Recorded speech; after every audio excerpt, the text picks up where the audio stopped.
welcome everyone to this forum A different dollar. No, Erica. on the future of some of the structure of how people work together to produce the best possible education for the students of Franklin County. I'm Paul Costello. It's an honor to be part of this conversation. I'm going to moderate tonight. I'm the former director of the Council on Rural Development, which I probably have facilitated 1,000 community meetings. I'm often in a situation where I'm in a community and I know an awful lot less than they do about their future, about what's going on. And in this case, I know a lot less than most of you do about the structure of education today and the deliberations that you've all gone through in some detail about the future.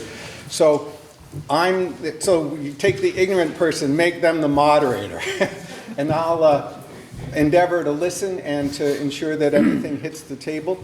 We've got a good, strong, structured agenda tonight where we're going to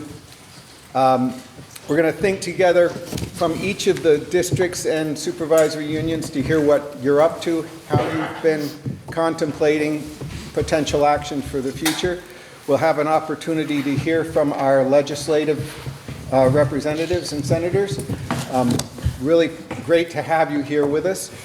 And then we'll have time for the public to share brief reflections at the end. We're not making decisions tonight. There's no deal here. There's no framing towards a vote or any of that kind of thing. It's an open meeting to really put ideas on the table together and listen and learn together as a team. So I'll introduce Bill to just share his perspective on what we're up to tonight, and then we'll get right into it. Yeah, for those of you who don't know me, I'm Bill Kimball. I'm the superintendent of schools for Maple Run.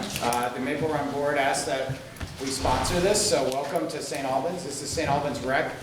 You're in the Greg Brown Lodge, as you probably saw coming in. If you don't know this building, I just want to point out the bathrooms are through that door.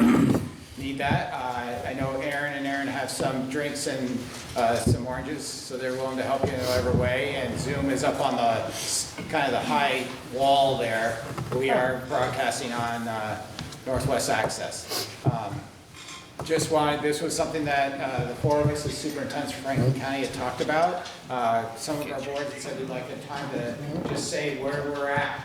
And so in working with Representative Gregoire on this, and for the Franklin County delegation, it's really one where the boards get to say to the Franklin County delegation where you're at right now. And maybe you don't have that big a position, or you do have a position, but it's just a chance before they go into legislative session with Act 73, with knowing what they're hearing from their local school boards. So I thank all the representatives and senators being here tonight. I wonder if, James, you want to start with just a quick introduction going down the table, just so everyone knows the representatives and senators.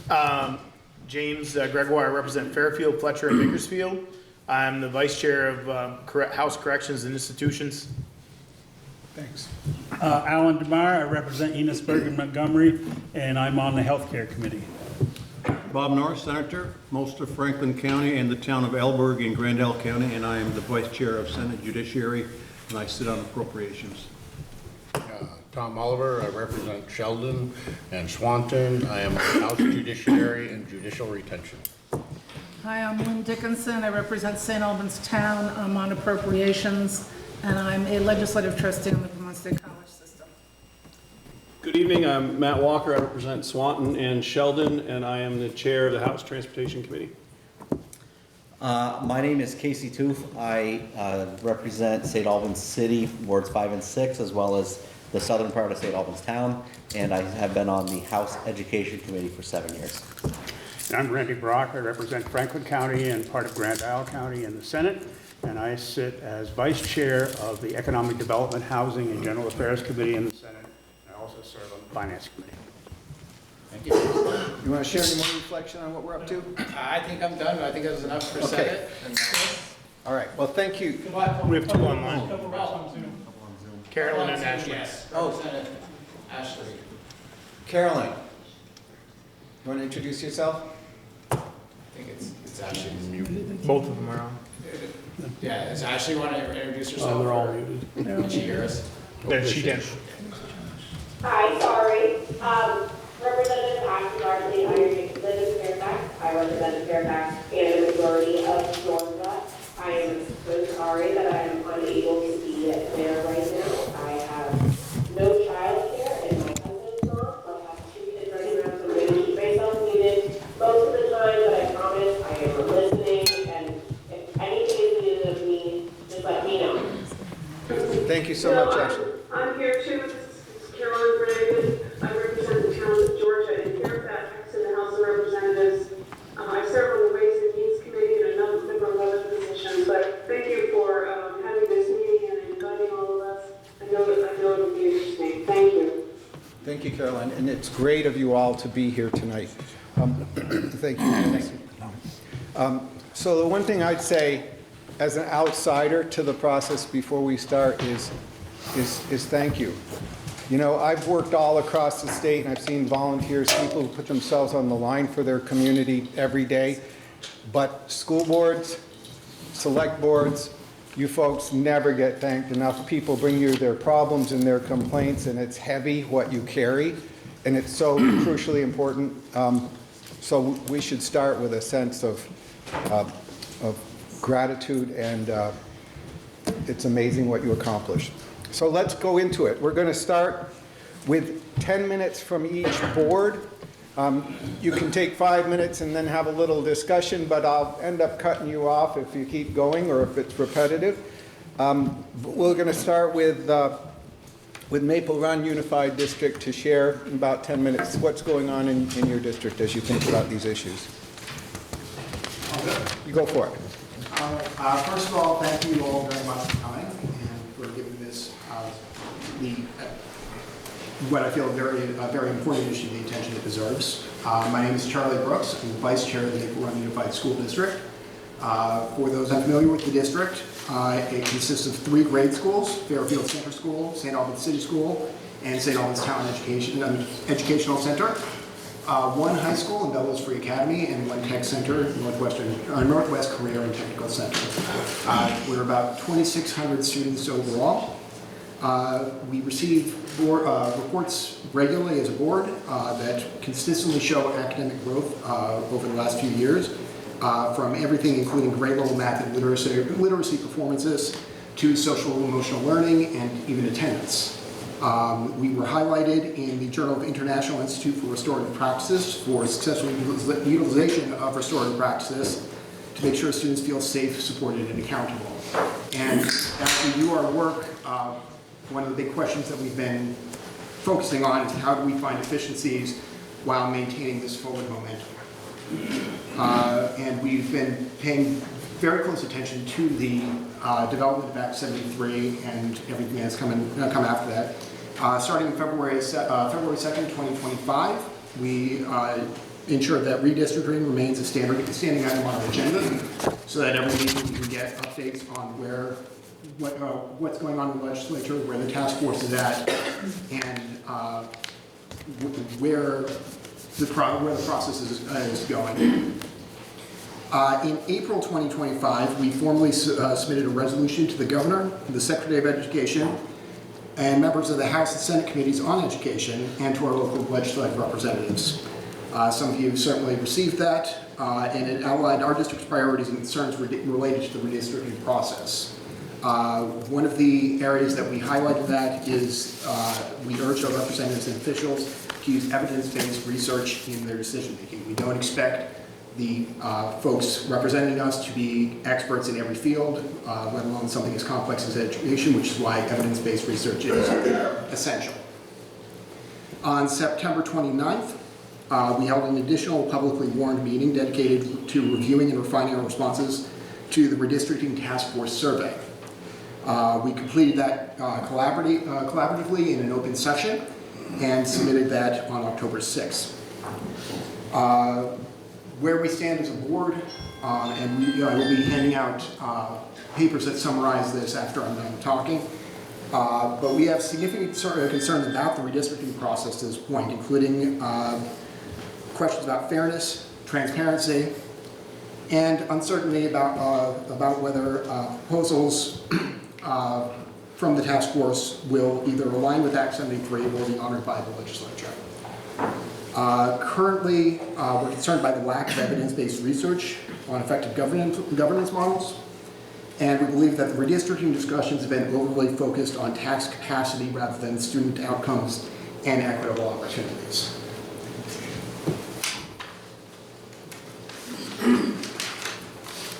We strongly support maintaining, in terms of the debate between district structure versus unified supervisory union structure, we strongly support maintaining our current current unified district structure, which has offered us clear educational and operational benefits since we merged in 2017. These include improved academics, social emotional learning, consistency, flexibility in student placing, and stable tax rates. For 7 years following our merging in 2017, the educational tax rate remained at or below the merged rate. We only saw increases in the last few years due to sharp rises in housing costs, partially connected to the common level of appraisal, and drastic increases in benefit costs. Operating as a district has allowed us to invest in areas that directly benefit students of every school. This includes expanded mental health services, curriculum enhancements, and specialized programs at the middle school and high school levels. An example of how, as a district, the district structure has benefited our schools. Our small school in Fairfield, which is about 250 students, saw the completion of $4 million in capital improvements, including a decade's worth of deferred maintenance. There are a lot of the focus on Act 73 and the task force's work has focused largely on the idea of expanding and making larger districts. There are some opportunities there. The economy of scale could lower overall expenses when delivering specialized programs to students. Functioning as part of a larger buying group could create opportunities to reduce costs and services. And being part of a larger district could help reduce gaps for unhoused students, particularly those who go from state to state and currently are drifting from one district or supervisory union to another. However, all of those opportunities also have significant costs. If the size of the districts increases, there would be an absolute need for more capital funding from the state. Consolidation of the districts means a bigger investment in facilities, infrastructure, and programs.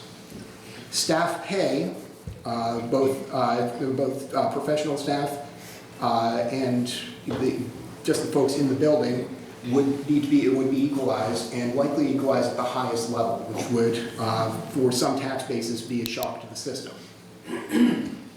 Busing children longer distances could be detrimental to their learning experience and would be expensive to the district. Also, the consolidation of smaller schools would require construction of new and larger buildings. All of these are things that we hope you are keeping in mind as you make your decisions, recognizing that cost savings likely come with potential upfront costs that the tax base may not be prepared for, and that students may or may not be a direct benefit to students. While we're open to collaborative partnerships, we do not support shifting to a supervisory union model because our concerns around that focus on reduced local voice, weakened communication, and negative impacts such as longer transportation times. In summary, we're concerned that there are important voices that have not been listened to or given the emphasis they need in this process up to this point. We urge the focus should be on students and on the best interests of the community. Tax rates are important, but cannot be the sole focus of any plans. And additionally, we urge you to be aware of higher costs, especially upfront in any sort of merging. There will be costs that currently we do not feel have been accounted for. Thank you very much. I will hand out our position in written form, and I believe I still have time left, so if there are any questions, we would be happy to answer them. Any questions from legislators?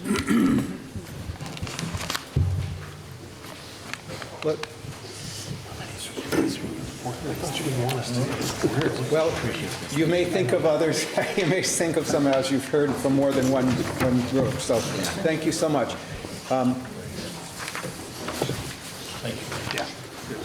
Thank you, sir. Let's go on. So our next presentation will be by the Enosburg-Richford Unified Union School District. Who's going to speak for that? Good evening. My name is Sarah Hercules, and I am the Vice Chair for the Enosburg-Richford Unified Union School Board.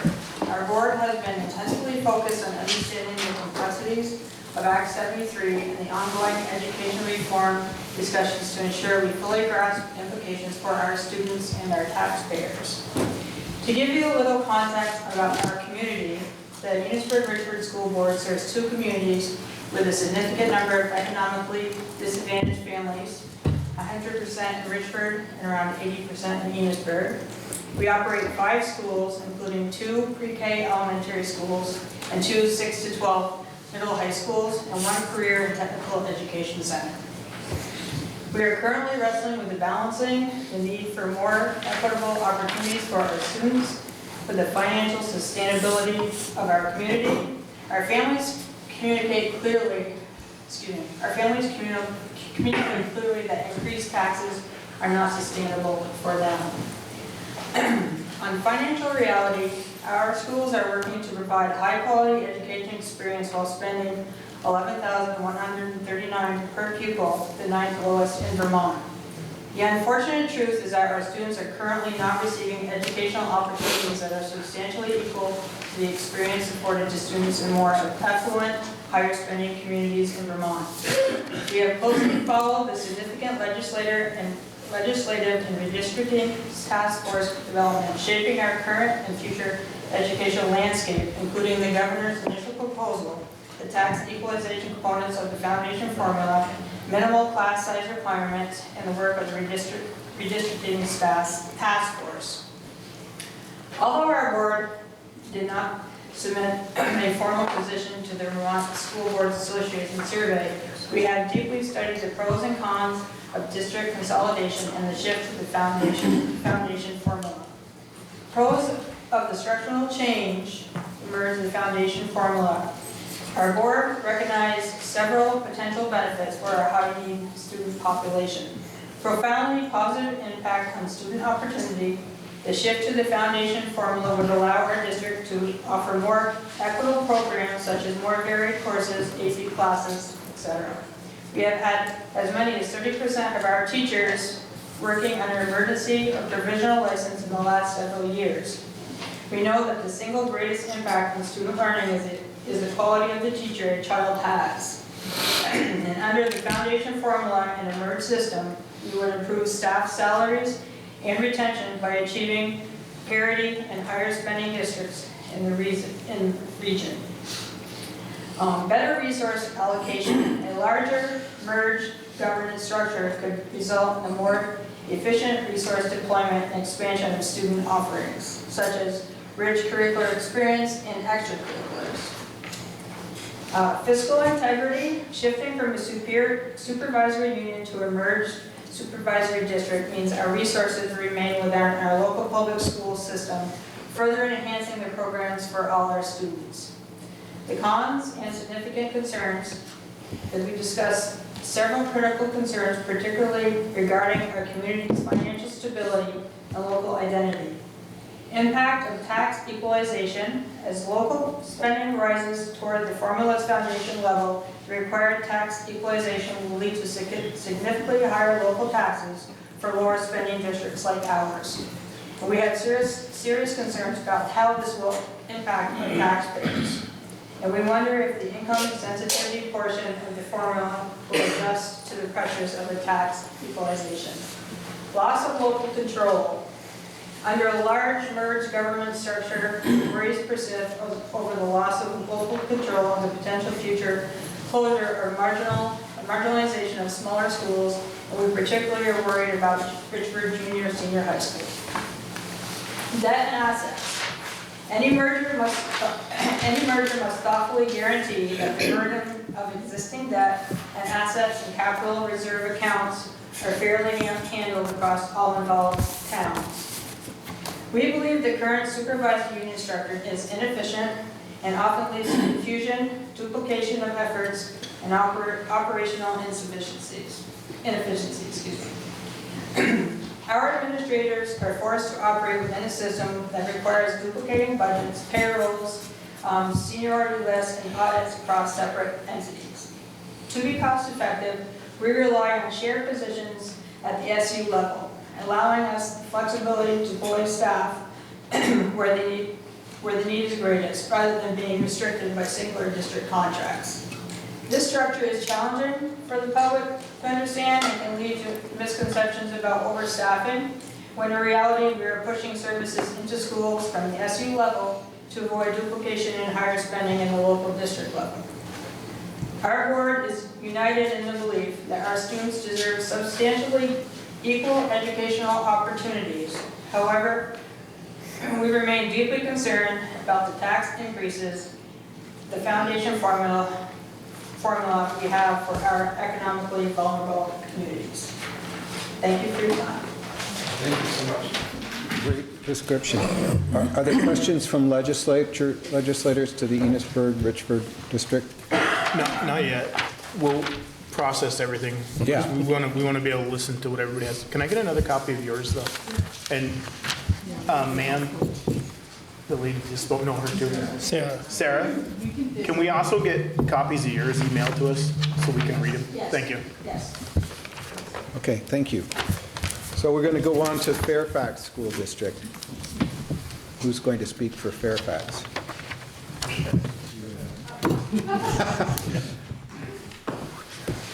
Stand up, stand over here. I'm Emily Aiken, I'm the Fairfax Board Chair. We have a pre-K through high school senior, around 900 students. The Fairfax School Board is calling on the legislator to take action to address the escalating pressures on Vermont's public education system. Consolidation can be an effective tool when it improves outcomes, expands equity, and reduces costs. But any restructuring must be grounded in reliable data, guided by educational expertise, and centered on the needs of students and communities. However, consolidation cannot remain voluntary. Our board has already proposed combining schools within a supervisory union, only to be told there's too much uncertainty to move forward, and that more information is required. Meanwhile, our taxpayers are tapped out.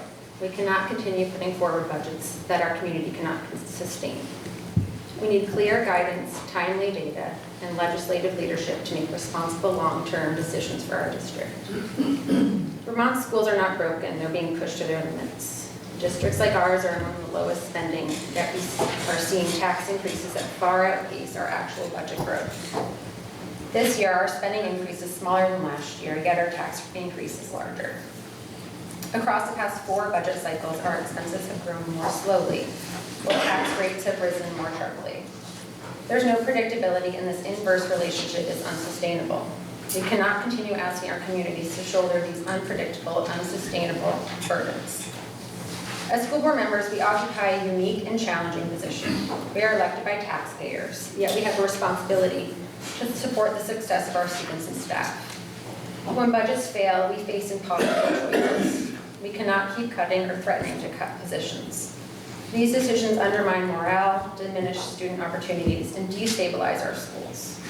It is unjust to continue treating students, educators, and taxpayers as leverage points in a system that no longer functions reliably. Compounding this is the rhetoric coming from some state leaders, which frames local districts as overspending or inefficient. This is simply not accurate, and it erodes public confidence at the very moment we need communities to support their schools. Such statements make it significantly harder to pass budgets, further destabilizing districts that are already trying to operate responsibly within a broken funding model. We need partnership from state leaders, not narratives that shift blame onto local boards and voters. We appreciate the legislators' ongoing efforts, but meaningful reform must address the true cost drivers: healthcare, staffing shortages, aging facilities, and increasing student mental health needs. Partial or politically driven solutions only deepen instability. Vermont needs a funding model that is affordable, equitable, and aligned with the actual cost of educating students today. We must move beyond a system that creates winners and losers or pits communities against one another. We urge legislators to work collaboratively across committees, parties, and regions to craft long-term solutions that strengthen our schools and stabilize tax rates. Students deserve consistent access to programs, supports, and opportunities regardless of where they live. We're committed partners in this work. We need a stable, transparent funding model that our communities can support and that ensures our students receive the education they deserve. Thank you. I'm going to take prerogative and ask a question. You described that you'd begun a merger discussion with another district. Can you, and then you said that you were told it was impractical, or what was the outcome? How did that go? There's just too much uncertainty, and the boards are here, so they can speak for themselves. When we had brought it up and talked about numbers, I don't think we even knew anything more about Act 73 or where it was going. So at the time, it didn't make sense, and you were waiting for a larger process. Okay, thanks. Other questions? Any? Yeah. Yes, please. No, not yet. You want to wait? Till the end. Okay, well, at the end. I want to hear everybody's All right. different views. Fletcher School District. I'll speak for Fletcher. My name is Jess Graff, and I'm the chair of the Fletcher Board. I missed the memo about preparing a speech. Apologies, so I will wing it and speak from my heart and experience. Fletcher is a small but mighty school with about 100 students.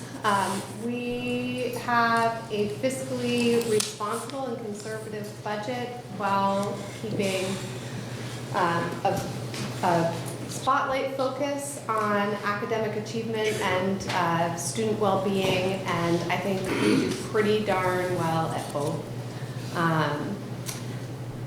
I think the consensus of our board is that we ask that you not do change for change's sake, that we move forward with a plan that has clear and proven cost savings, and also that we move forward or make a decision sooner than later. This is taking up time at our board meetings and detracting from the other work that we're doing. It is making it so that conversations that we're having with other boards about possible, considering the possibility of other change get deferred as we wait to see what happens on the statewide level. It means that across our 3 schools, our buildings are full. It means that we're deferring conversations as a community about considering building needs and adding on additional space to our school, which is needed, but it doesn't feel like a time when we have confidence and competence in making those decisions as we await to see what larger changes are happening. So the more years this goes on, the more we are forced to defer those other conversations and make those decisions at a community level. Did I miss anything? Can you just tell us, you have 3 separate buildings, and how many students in Fletcher? What are the? We have 3 separate schools, so we're the non-unified districts. So we have Fairfax, Georgia, and Fletcher. They're separate schools totally, and Fletcher just has one building. And I'll just add that our school, I think, our community would fully agree, is the heart of our community. There's nothing else in Fletcher. There's a little general store, but you wouldn't know you were in Fletcher if you were in it. There's like maybe 3 stop signs in the whole town, right? So, but the school is the center and heart of our community. It's where we all come together. How many students? About 100. About Oh, for tuition. Sorry. I'm a former chair of the Fletcher School. And many more years of experience. But- We have 100 in No, 100 in the building, and how many more? another 100. Another 100 Yeah. in tuition dash. That- Mostly about 80% of which attend Fairfax. Great. All right, then let's hear from the Georgia School District. Well, that would be me, Carl Orrell, I'm the board chair. I've been on the board for 20-plus years. And so the biggest challenges that we have is that we're always frugal every year, or 2 years, whenever we do our budgets. We're very frugal. We're always trying to look for things to cut and save money. But we're out of cuts. We're done. I mean, unless we start cutting teachers, then we're done. We can't, there's only so many pencils and pens you can't put in the budget anymore. So that's over with. So we're really at a situation now where there's just, this whole student weighted thing that we came up with last year, or 2 years ago, is killing us. You know, we have 676 kids in our school. We get whacked for about 1,100 of them. We don't have 1,100 kids. We can't afford 1,100 kids. It's just as simple as that. So the whole formula is messed up. It's very complex to begin with, right? I think we all can agree with that. I don't know how many guys in this room can figure that formula out, right? Without your business manager here from your superintendent's office, you can't figure it out. It's too complex. There's so many layers of complexity to it, you just can't figure it out. So we always battle every year, like, what can we do with this? There's nothing else we can do, all right? We don't have the students that we used to have. We have too many teachers. The union, the teachers' union is taught, is Montpelier thick, and they lobby for everything they can get. And are they really concerned about educating our children? I don't think so. The teachers are, the union's not. So we need to figure this thing out. And so they did the Act 73 thing, the big nothing. Came up with the big nothing. So where do we go from here? Well, we can't afford, our budget's going to increase by almost 19% in Georgia. Okay? And there's no way, we just can't, this is not going to happen. So we have to reduce our staff by at least 9 teachers. Maybe we can do 2, okay, it will be okay, but 9 is going to affect education in Georgia. And we have a good program. We educate the kids well, we do a really good job. But it just doesn't work. The thing's broke. And unfortunately, it's really in Montpelier to fix this mess that we're in right now. And I'm sorry if I'm being brutal about it, but that's the problem. Has your board been wrestling with ideas around merger and? We did way back. We've talked to other communities and stuff about mergers and stuff. We did what was it called, John? We did the Act 46? Yeah, the Act 46 stuff, you know? Yeah. We did all that. We've actually talked to other communities, and so mergers are a possibility, but, you know, there's just a lot of redundancy, I think, in the whole system in Vermont. We have a lot of everybody doing a lot of things. And we spend a lot of money. Maybe if we took the health care that we no longer negotiate in contract, we don't even negotiate anymore. So that was taken out of our hands by the state, and they've done a great job with it. It's gone on. It keeps going up, so I don't know, maybe we should have control over that. Or maybe they should be put into the state's program instead of the program they're in, save us some money. I don't know, but we're just out of the answers. It's not a good situation. Right. Well, thank you for sharing that. I'm also a member of the Georgia, but in reality, even some of the radical discussions we've had that I will not disclose, it doesn't make a dent in our tax rate. It brings it down to maybe 12%, but that's still an unreasonable number to be dealing with year after year. That's all I have to say. So as a board, you haven't endorsed a particular direction because your backs are against the wall, you don't see one? Yeah. Okay. Paul? Yes. I do have a clarifying question. Please. Carl, you said that there's 176 students. You didn't mention how many high school tuition students you have? We have 6, I think our enrollment in Georgia is 676, and we have how many high school students, John? 240-ish. 200, and of course we have school choice in Georgia. I understand that. You also said that, I think you were referring to Act 127, which went into effect in 2025. We passed that in 22. And you said you went up to 1,100 students, is that correct? Well, we have the weighted, what do we have, 1,100? The weighted student population in our school now is Steadily decreasing. But we were definitely disadvantaged in Georgia with the new rates. The 127? Yeah. Okay. We don't have enough, So does that include the high school students? Yes.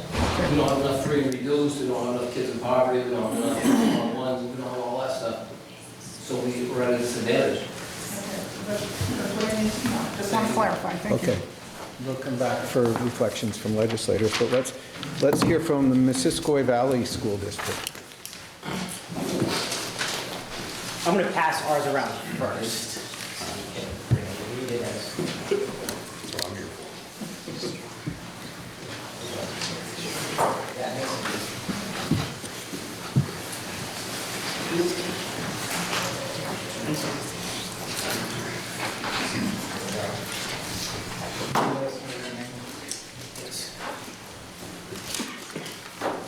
Hi, I'm Rennie Garner-Martin, Chair for the Missisquoi Valley School District.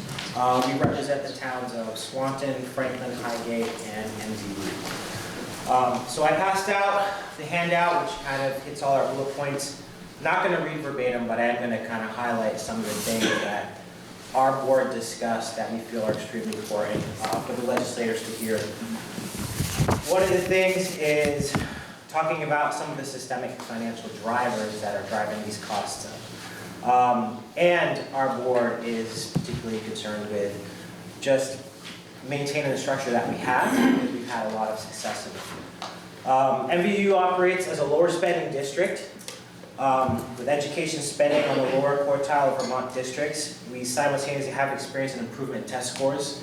I think our administration does really well at driving up scores and improving year after year.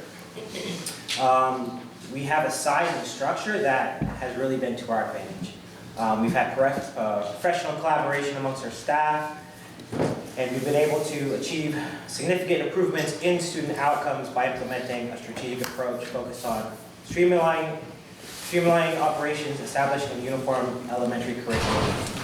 As far as our stance on mandatory change, our board has been unified in trying to not change our setup. We had a merger, I think it was 3 or 4 years ago. Since then, our district has been able to really come together and operate efficiently as a district. We did at one point in terms of a preference model for school-wide union. That motion didn't pass, reflecting that our particular board is actually split in terms of model preference. But as a district, we have operated extremely efficiently and extremely well. Concerns regarding expansion and redistricting. One of the big things, and I think the sentiment is shared, is loss of local control, right? Is the ability to have say in local matters and how we're educating our students depending on where we are. We believe that the small communities must retain a voice. We're concerned that a larger system might compromise equitable school board representation, and this is something that we did talk about, that if consolidation is required, that some sort of proportional representation in future boards. That's one thing that, as input was asked, there was no talk of what that would look like. And one of the things we talked about is at least ideally having 9 to 11 member boards, however that would work. Threats to progress and equity. One of the things we talked about is we risk losing resource allocation, potentially in a larger district. And we don't want to lose our current articles of agreement, which again allow us to efficiently operate between the different entities. Some suggestions. Operational financial risk. Concerns include the risk of overtaxation and increased responsibilities on administrative staff without any real savings. In fact, based on past experience, costs are likely to increase. Some suggestions that we came up with for the legislator. Addressing the structural and systemic cost drivers. Foundation formula reform and decoupling. We advocate for legislators to focus on school systems that have not yet merged. The foundation formula itself requires immediate review to establish a fair means of supporting essential educational work, and we urge legislators to decouple the foundation formula from redistricting. I mean, we understand that we need to change things, but the redistricting and the foundation formula, they don't necessarily have to be combined. Some of the other things, the legislator must find a way to cover the over $100 million in one-time educational funds. Right, that's a huge thing that's coming up. The loss of these funds directly impacts local school districts. For example, our district's educational spending increase results in a 1.5 cent equalized tax rate increase. That's what our district controls, 1.5 cents. After the statewide adjustment, this jumps 10 cents, with 8 cents directly attributable to the absence of those one-time funds. So right there, that's 8 to 10 cents, just because of those funds. This adjustment places an unexpected burden on property taxpayers. And that, from the school board's perspective, that is one of the most difficult things to explain, is what we have control over and how we're driving down costs, and then some of these statewide things that are coming at us that we don't control. Statewide cost moderation strategies. Consider implementing a statewide teacher contract combined with centralized healthcare renegotiations. Again, some of these healthcare costs, we can't affect, and that is a huge issue that we're starting to deal with. Property tax reform. We urge fundamental tax reform to shift the balance away from heavy reliance on property tax, given the volatility and inherent unequal nature of property valuations across the state. The current all-or-nothing approach, contingent on creating a very large district, is not the only viable path. There are other ones. The creation of smaller numbers of mass districts is not guaranteed to generate meaningful cost savings. We recommend alternate models, similar to what we've experienced at MVSD, that can be very efficient. And a tax incentive, such as one successfully employed under Act 46, should be considered to encourage voluntary and efficient reconfiguration. Some of the other things, and these are just my notes as myself, is I feel very strongly that our staff and our administration, we're a voice for students. We're also a voice for the community, but we're a voice for students. And we know there's problems. We know Vermont has an affordability issue. But if we don't also focus on the students, we will not have a future, right? And it is not easy educating students now.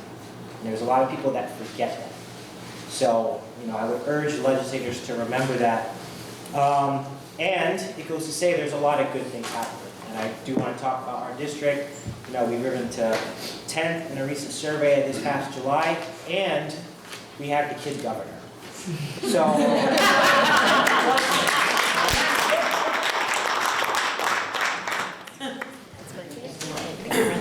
Now, Northern Mountain Unified, Valley Unified Student. It's a mouthful. Yeah. Can you say it for me? Yes. My name is Mary Niles. I'm chair of FNESU, Franklin Northeast Supervisory Union Board, as well as the Northern Mountain Valley Unified Union School District. NMV works just fine. So I appreciate the opportunity to talk to you tonight and share our perspective as Vermont moves forward with the Act 73 governance and funding reform process. I want to begin with a simple grounding principle. Any statewide redesign of districts, governance, or funding must strengthen educational opportunities for every Vermont student, especially those in rural communities like ours, which have historically been underfunded and struggle with the existing opportunity gap in Vermont. Our schools are the centers of our towns. They support our families, stabilize our communities, and provide consistency for children who often face significant hardship. In our corner of Franklin County, economic disadvantage is a daily reality for many of our students and their families. According to our 2024 data, in Bakersfield, 72% of our students are considered economically disadvantaged, and 12.2% of them receive special ed services. In Berkshire, 66%, with 13.3% in special ed. In Enosburg Elementary, 85% economically disadvantaged, with 11.7% in special ed. In Enosburg Middle High School, 80% and 17.5% in special ed. In Montgomery, 67% and 7.3% in special ed. And in Sheldon, 51% economically disadvantaged and 13.6% in special ed. And in Richford, 100% of our students are economically disadvantaged, with more than 1 in 5 requiring special education services. These numbers tell a clear story. Our schools are not only educational institutions, they're community anchors, support systems, and lifelines. While a quality education for lifelong success is at the center of what we do, our staff provides meals, mental health support, specialized instruction, and abundant enrichment and extracurricular opportunities. We wear a lot of hats and we do a lot with a little. NMV is the 15th lowest spending district in the state out of 119 districts. This is the context in which Act 73 will be implemented, and it's why thoughtful, data-informed, community-responsive reform matters. We believe deeply in the goals of equity, fiscal sustainability, opportunity, and improved outcomes. But in regions like ours, where needs are high and resources are stretched, and schools are the heart of our towns, reform must be careful, responsible, and fully informed by the realities of rural Vermont. We also want to highlight our strengths that we want to protect. Despite being among the lowest spending regions in the state, our districts consistently deliver strong outcomes, and while we haven't reached our goals around proficiency and student success, we're making tremendous strides. As I said, we do a lot with a little, not because it's easy, but because our educators, our students, and our families are deeply committed to our schools. We have built from the ground up alternative programs for students with significant developmental disabilities and behavioral challenges. We have an exceptional food service program, robust after-school offerings with consistently high participation, and schools that serve as vital community hubs. Operationally, we are efficient, creative, and responsive. These strengths must not become collateral damage in statewide reform. What we need are more resources and an equitable fiscal playing field that allows us to build on the foundation we've worked hard to create. Yet we must also be honest, the current system is not sustainable. In recent years, we've had as many as 30% of our teachers on emergency or provisional licensure. Salaries trail neighboring districts, housing shortages hinder recruitment, and some positions remain unfilled for months and sometimes years. Our buildings have significant capital improvement needs. We face PCB contamination in 2 of our 4 schools in the NMV district, and there's no state aid available for remediation. We operate with extremely low per pupil spending despite high student needs. The pressures are felt by our staff, our communities, and our taxpayers. Change is necessary. We see potential opportunities in a larger, thoughtfully designed system. If done well, consolidation could expand academic and technical programs, improve staffing stability, reduce administrative duplication, and equalize resources across the region. A fair foundation formula could finally address long-standing inequities faced by high-need, low-wealth districts like ours.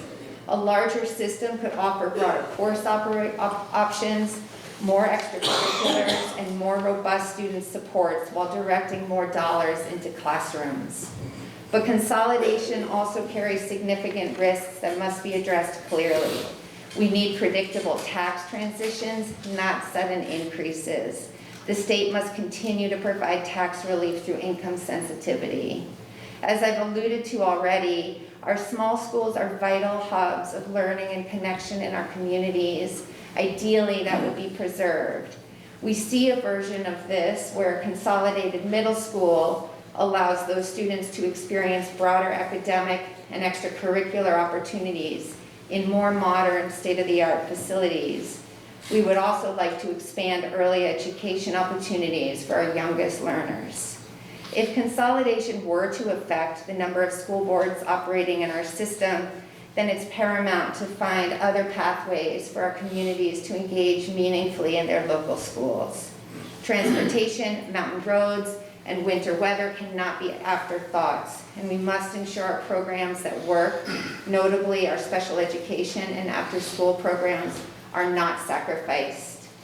We also urge the state to recognize the structural limitations of the supervisory union model. It is the SU structure more than district size that drives inefficiency. In FNESU alone, we complete 3 payrolls, 3 audits, 3 budgets, and 3 year-end closeouts. We cannot borrow or own property. Some colleagues in other SU systems manage up to 17 board meetings a month. This model is not built for the work schools must do today, and in some ways is a relic. that no longer supports the fiscal and operational complexities in today's school systems. If Act 73 maintains the SU model, it will likely fall short of its goals. Furthermore, as new structures, such as the BOCES, are considered, we must ensure that we're not simply adding another administrative layer that increases costs, bureaucratic complexity, and proves more cumbersome than beneficial. I've yet to be convinced that more bureaucracy will solve anything. Show us the data and examples that demonstrate the necessity and usefulness of the BOCES model. As Vermont shapes a statewide plan, we ask that it be unified by a clear vision for educating students from pre-K through grade 12, that it be supported by transparent data showing how any proposed redistricting will improve outcomes, that it ensures equitable access to academic programs, co-curricular activities, career and technical education, and flexible pathways, and that it recognizes that some students will require additional resources to succeed. We ask for a plan that acknowledges regional differences in demographics, geography, and capacity, that recommends district sizes large enough to benefit from efficiency, but small enough to maintain community, that it's supported by detailed financial analysis, and that includes a comprehensive, well-resourced transition plan to minimize disruption. Most importantly, we ask for a process that is collaborative, inclusive, and transparent, one in which school boards, educators, families, and community members have a real voice in decisions that will shape the future of their schools. FNESU and NMB are proud of what we've built. We're committed to our students and our communities. We're open to exploring a larger system, and we see the potential benefits, but any transformation must protect what works, respect rural realities, provide predictable tax structures, and keep equity, educational opportunities, and student success, not only cost-cutting, as the driving force. We stand ready to work with the state to build a stronger, more sustainable education system for every Vermont student. Any changes must provide more equitable opportunities for all learners, be future-focused, and skill up our students to meet the changing demands and landscapes of the workforce and society more broadly. I appreciate your time and your commitment to Vermont's children. Thank you. Thank you so much. So that was really efficient, and thank you all for being on point with your comments about what's going on in your district and supervisory unions. We have about an hour to have a deeper dialogue and to have a dialogue with you legislators. I'd just say as provisions, we don't really want speeches so much as we want questions, observations, points of order, points of vision, some of your hopes and fears, but short. Not 10-minute speeches on your end. And meanwhile, folks who are part of a district or a union, you can ask legislators pointed questions or make observations to them too. I just ask you raise your hand and I will recognize you. And sir, you on the end have been waiting longest. So one is our hope, just to lay this out for you guys, our hope and our reason that we, and Bill and I talked about this, we want to hear from you guys. So like, when we go back to Montpelier, we don't know exactly where Act 73 is going to go. The Speaker and the Pro Tem, the two chairs of the House and the Senate education committees are going to start working on putting together their plan. So if like you want us to tell you exactly where it's going to be, we can't tell you that, okay? But we can have conversations and want to have conversations about where you guys think we should go. For example, what parts of budgets, and a lot of us know these and other people don't, even on boards or on this table, what parts of the budget you control versus what you don't. And so for example, healthcare, right, that was brought up. Healthcare is something like 16% of the overall budget. I think it's a tenth of the state increase in the state side. Each year, districts probably varies, right? It could be 4%, could be 3%, whatever. But overall in the state, it's about 9% of the total change. We can look at ways to fix that, right? State policies. Most of the healthcare cost is state policies. 25 years ago, we were one of the cheapest places to get insurance and healthcare in the country. Now we're the most expensive, literally the most expensive. We did that. I say some of us weren't there, but like still collectively we did it, right? We did that. We can take care of that if everybody works together, but that's still not going to drive everything down millions. I mean, it's going to be millions, but it's not going to be tons, you know. So that's not the only answer. So, although I need to go use that room over there real bad, I want to hear from you guys about, and I think all of us do, what things like that you want to see addressed, whether it's pooling purchasing power, which I think is a great idea, but whatever. And any ideas you have to become more efficient that we can do that, because all of you, I'm sure you all heard the same thing. Some of you had a lot of things in common, but a lot of you had things that weren't anywhere near close to each other, right? So like we're dealing with the whole state with a lot of different diverse ideas. So that's what I'd like, but I gotta go over there for a minute, but I would love to hear from you guys. I know all of us would love to hear, what do you, as school board members, school officials who've been doing this for years, what do you see as potential ways that we can become more efficient without hurting student outcomes? Yeah, thank you. And I'll be right back, I swear to God. Yeah, I'm sure there'll be comments. Let's remember that we'll have time for public comment at the end, but right now we're really talking as members of school boards, supervisory union boards. Yeah, I have a clarifying question on the Northern Mountain Valley Unified School District. That's your thing, okay. You have Sheldon, Berkshire, Montgomery, Bakersfield, and then you say you have Enosburg and Richford. Well, we operate as a supervisory union. Oh, that's So under the umbrella of a supervisory union, we have Enosburg, Richford that Sarah spoke about, and then we have Northern Mountain Valley.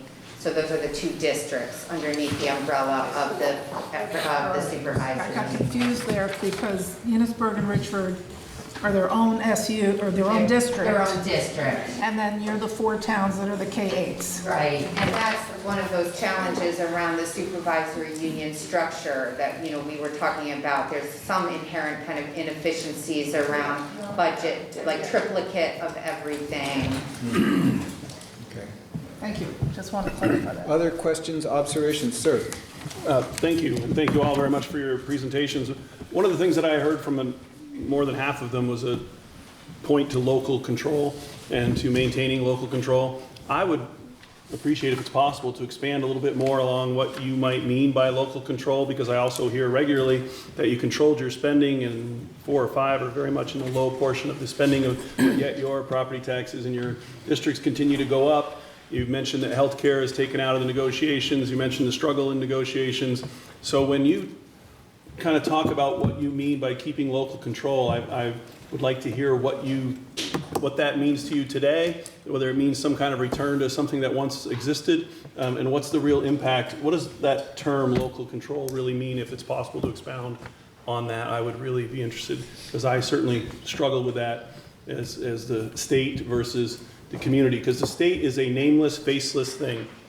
But every one of you is a face that I pretty much recognize, that I've seen or know. And when it starts blaming it on the state versus an individual that I can see and talk, that's where I get. Anyway, Well, if you could expand on local control, if you could expand on what you think of what local control you have, what local control you want to keep, and what you think should be brought back, I would love to hear more about that. Who wants to take a shot at one aspect of that at least?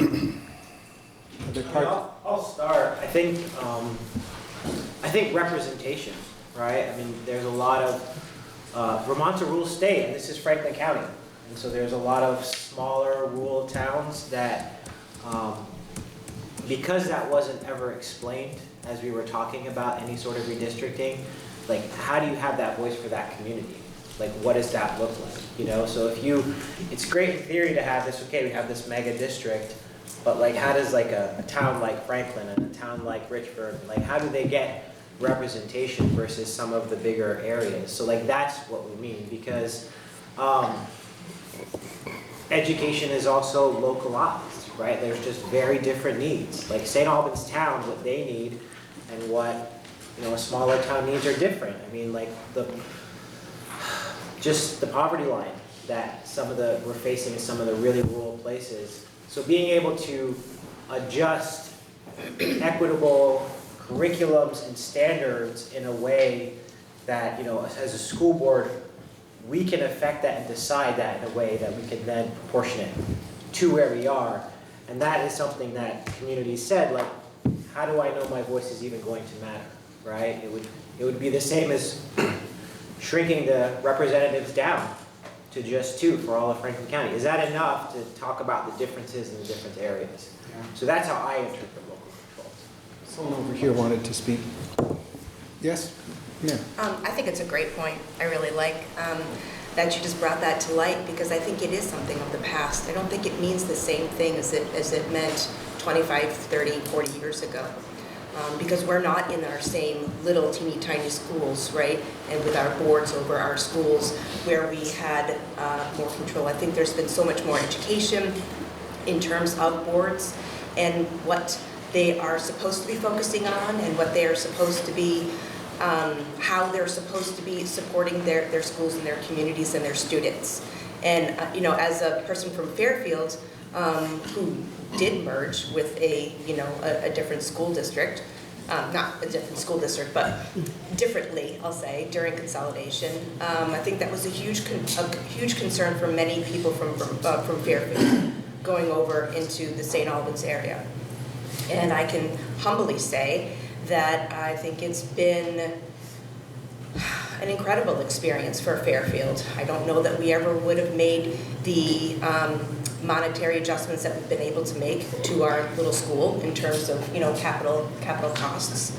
And I think that people who are on the board are all concerned about students, right? We're not concerned about students just in Fairfield or just in St. Albans or just in the city. We're concerned about all students. And the reality is that in all of our schools, all of our students have needs, whether it's maybe 20 in one school or 120 in another, but they all have those needs, and we need to make sure that we're addressing them and that we're treating our students and our communities respectfully and equitably. So I think it might be a little bit of a misnomer. I think it might be a little bit of a fear that people have, but I can absolutely say that in my experience, I do not feel that Fairfield's spirit is lost by becoming a part of this larger district. I will say that I probably had some of those fears initially, but I don't necessarily think that it's played out that way. Let's just re-ask it really quickly, and we'll go on to another question. But as you think about fears, is there a fear that is the bottom line fear that you'd have in losing local control? And on the other end, is there a benefit to some form of local control that you really want to keep as you think forward? Does anyone want to have something they'd say to that? We'll go on. Yes, sir. Just a final point. What I discussed earlier is the views of our board. Everything I say from here on out is views of me as a board member and citizen, so don't hold what I say against everyone else at this table. But one of the hard parts about the concept of local control is that it's a moving target. I believe that when people talk about local control, they want their schools to reflect their community and their community values. They also want their representatives to be accessible to them. They want to make sure that their voices are heard. Around budget time for the past 2 years, I've done a little coffee chat thing at the Traveled Cup where people can come in and ask questions, and we will go over facts and data, and it's basically a chance for people to just sort of grab me by the collar and tell me what their concerns are, and that is an example of local control. And that it doesn't have to be one-to-one, but part of the hard part is it's a moving target. I know most people in our district, when we get to, as the bubble expands, hypothetically, St. Albans and Georgia would merge. I know a lot of people in Georgia. I'm accessible to a lot of people in Georgia. As it goes further than that, and we start merging with Milton, then we're getting farther beyond what makes people accessible. And the wider the bubble gets, the harder it is for someone to be able to look at their school and say, that is a representative of the place that I come from. That's representative of me. Other questions or observations, or, yes, please. I'm going to direct this at someone who may remember these things, but in the 1960s, we went through the Union High School formation in the mid-60s. And the only person I can think of who might remember this is Don Collins. I mean, none of us were here. We've only got a couple minutes. We went through a similar exercise then. Administrator when Memorial Union High School opened in 1960. So I didn't know what I was doing, but I did it, and some of it worked. But people sold the Union School concept like we've been selling school revisions and finance for years, that it was going to be better, and it might even be cheaper. And I haven't seen one yet better and cheaper.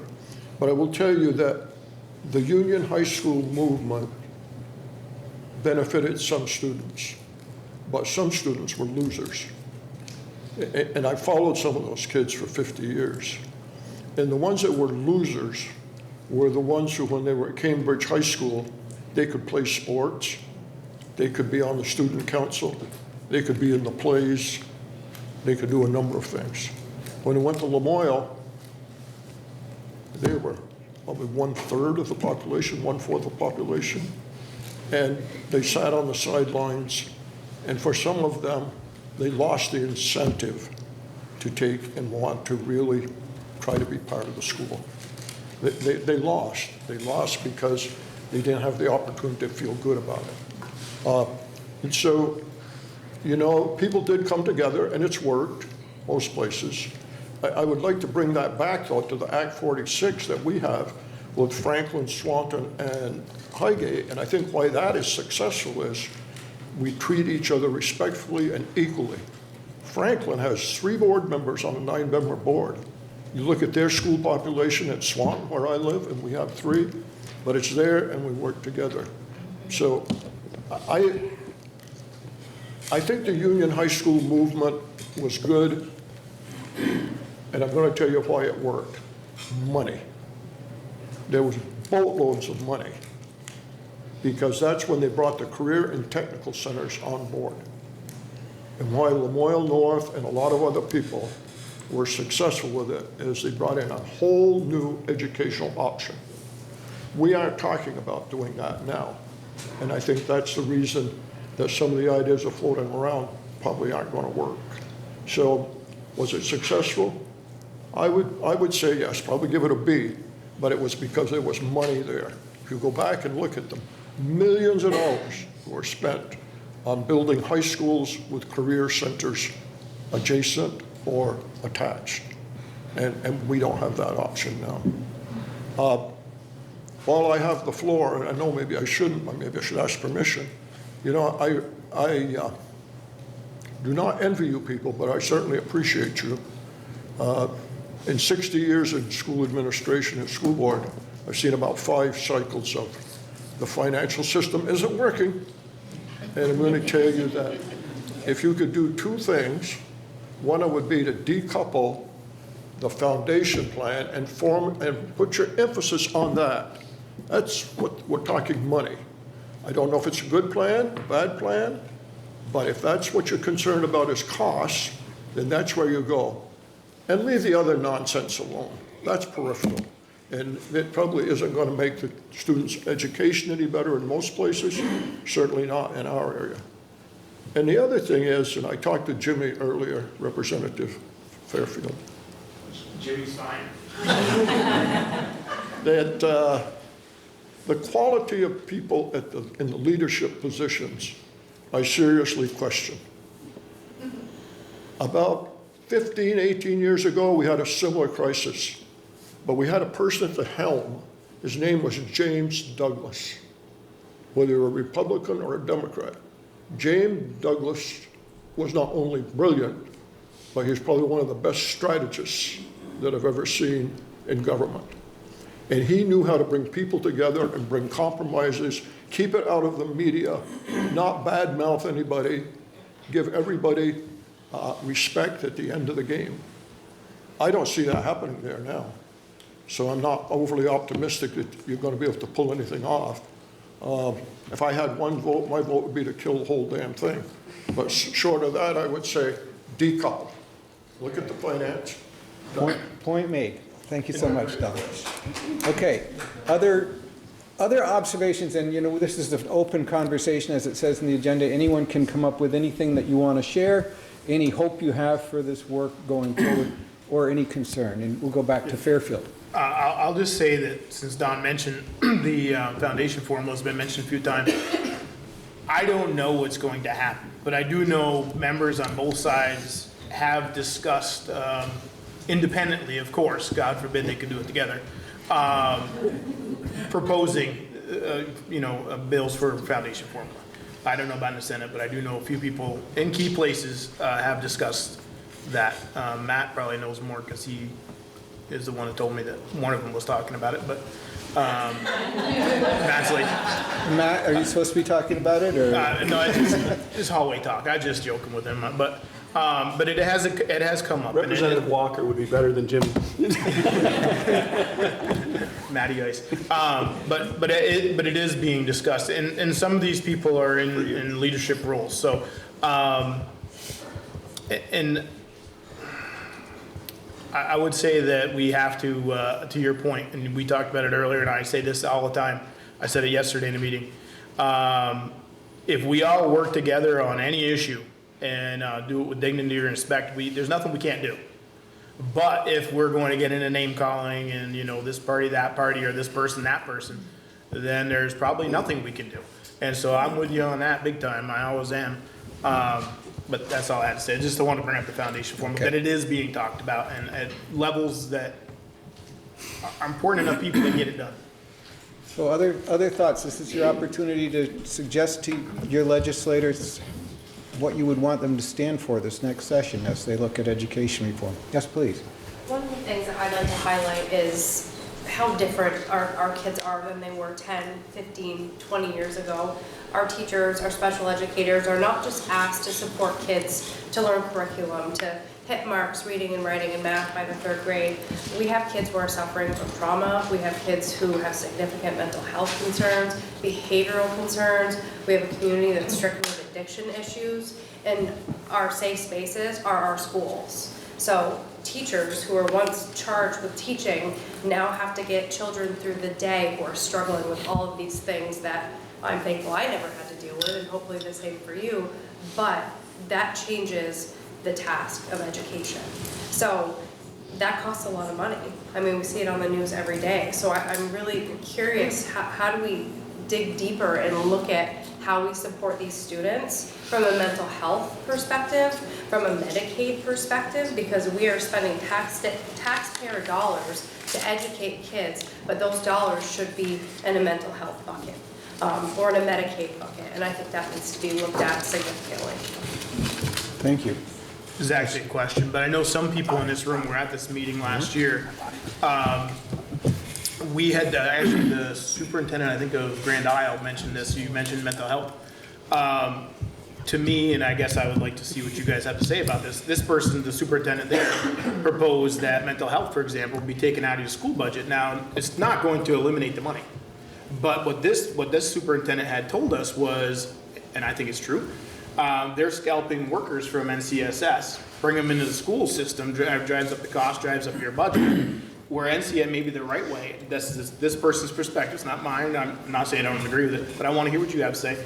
Their perspective is like, put it back into like NCSS, maybe there's a room or something that they're using inside of schools to help students, but it's a separate budget item, like it's not a separate budget, it's separate, it's in a different budget altogether, it's not in yours. So what do you, like those kind of things that I don't know what people gave for an answer to my first question about what you could be more efficient on, but what do people think about that idea of like decoupling that service in that way, or, again, any other thing that's bigger than that, obviously healthcare, but. I think there's also not enough money sitting in the NCSS, the designated agency system either. If you call to get a kiddo in, an adult in, adolescent in, there's also wait lists. So I think we have to take a step back and look at this and put it together and build it like we never have before.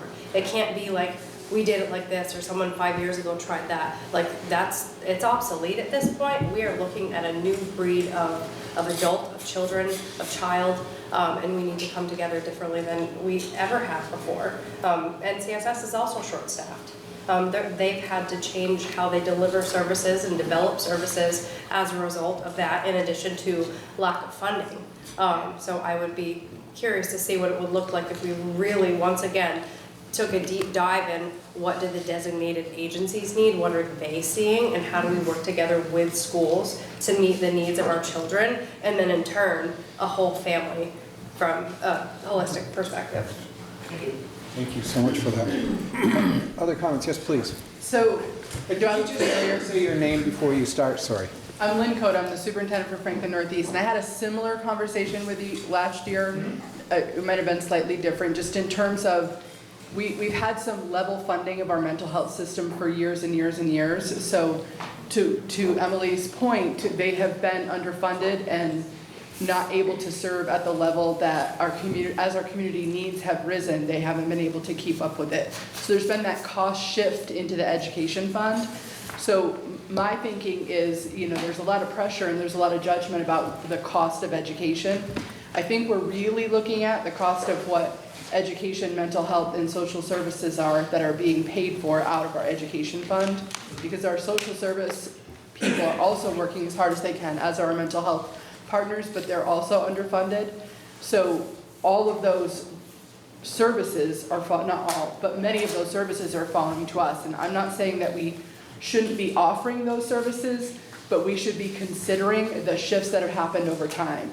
And we've got students that have needs that can't be met in our local schools, and we have mental health agencies that are not able to offer crisis stabilization beds. They're not able to offer residential placements, and so we have kids in schools that are in crisis every day, and we don't have a system of care that can take care of them in our state. And so as we're looking at the education transformation plan that needs to happen in Vermont, we have to look at the whole picture, because education is holding a lot more than reading, writing, and arithmetic like it was when we were in school in the 60s, 70s, and 80s. Other observations or things you'd want to share with your legislators, things that they should be for or things that they should be against? Sir. Look at you. Try not to talk over people. I'm not terribly good at it. We actually didn't touch on your question about what is in our control and what is not. And for, I think, probably everyone in this room, it's budget time. We're looking at exactly that, what is in our control and what is not. And the fact is there's very hard limits on what is in our control. Most of what's in our control it comes down to people and whether someone's got a job and whether we're paying their salary. In terms of things that could help ease the budget crisis, everything that was said about services there is in my opinion, accurate. Healthcare costs have been mentioned. They are, I think, probably far more significant than you think in terms of the amount that we pay for benefits, and to the point where some staff members were looking at their salary and their health care being equal, or the benefits being more than what they would be getting in salary. Construction is a big cliff that we're approaching as a state, and I think every year probably every school district is looking at how they're going to fund their buildings. Moving forward, whatever happens, construction definitely needs to be addressed. Infrastructure is a very key thing. And in terms of this year, my sort of white whale has been the one-time buy down in taxes that happened last year. If Maple Run keeps our level service budget it's something like a 7.4% increase in taxes, and about 4% of that comes from the fact that there's a hole in the budget that was created last year when property taxes were brought down. And just buying down the taxes again, in my opinion, isn't a great option, because then you're just kicking the problem down the road. You're putting your bills on a credit card, basically. And there is an issue in our district, particularly with transparency on that. We received a letter from the governor last year, which I thought was very good guidance in terms of please try to work with us and keep the school budget increase to X%. We managed to meet and exceed that, or opposite. We kept it lower than that, and then the buy down came, and what it did is it meant that we made cuts last year, and now we have to make cuts again this year, and that it's a lesson in everything. Every action has a reaction, and short-term solutions will often create long-term problems. Yes. Yeah, you mentioned, several of you mentioned that you're having a hard time finding teachers. You're on provisional licenses. I know the mental health workers are considered a critical occupation on the state level, and there's attempts to go and address that.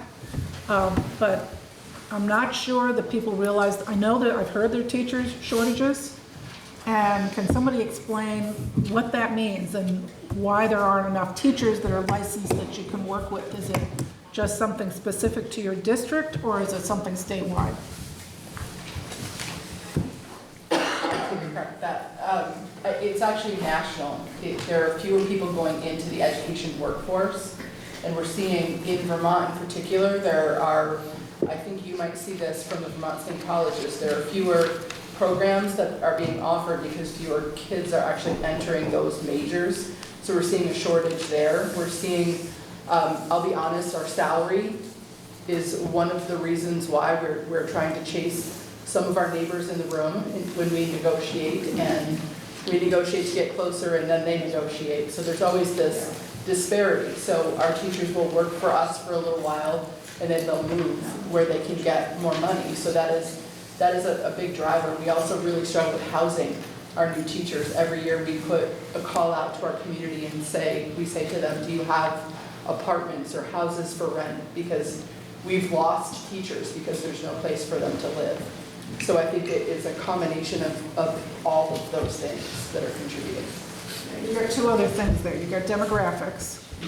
I mean, this is true for the state colleges. We don't have the pool of 18 to 22-year-olds anymore. I mean, we have a very small group of young people. I mean, we've lost 37,000 people since Act 60 went into effect in 1997. So we've got huge declining enrollments in your schools, and then that reflects into the universities and colleges. And you don't have as many people going into teaching, and that may be a reflection of the kind of atmosphere that your teachers face in their jobs. That's another issue. And housing's another issue.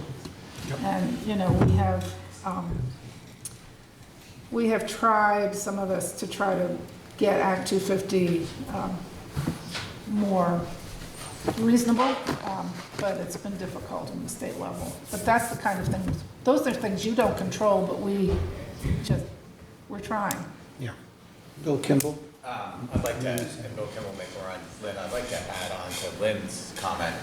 You also asked specific areas, and we can talk about, you know, I could list the teachers ones that we know that are special education, some sciences, math, those are hard SLPs for teachers. Where I'm most concerned, we have very few teachers that want to move into leadership positions.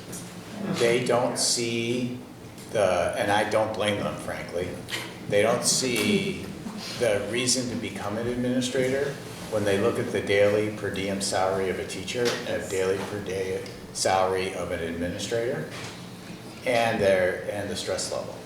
When we have an administrator in Maple Run, we've opened up positions. I'm glad that we basically have grown our own administrators, because if we hadn't, I wouldn't be able to fill some of our administrative positions. That was a problem when I was on the VA board in the 1980s. But that was a lot better than, I'm literally But it You might get a couple, and I'll ask my fellow superintendents, but you might get 2 or 3 qualified people to apply to administrative positions. Wow. You too, yeah. Maybe 2, for any Maybe principal 2. search. Wow. And it's hard. So we're soon going to be in a crisis of leading our systems. Yes, I recognize You talk about like assistant principals, principals. Okay, that kind of thing. Senator Brock has been waiting to ask a question or share an observation. It's just an observation, it's really a question though for you. Imagine that you are the education czar, and you don't have to worry about what a legislature does, what a governor does, what a committee does. You're in charge of education. What are the 1, 2, or 3 things that you would do to make a quantum difference and to begin solving this problem? What would you do?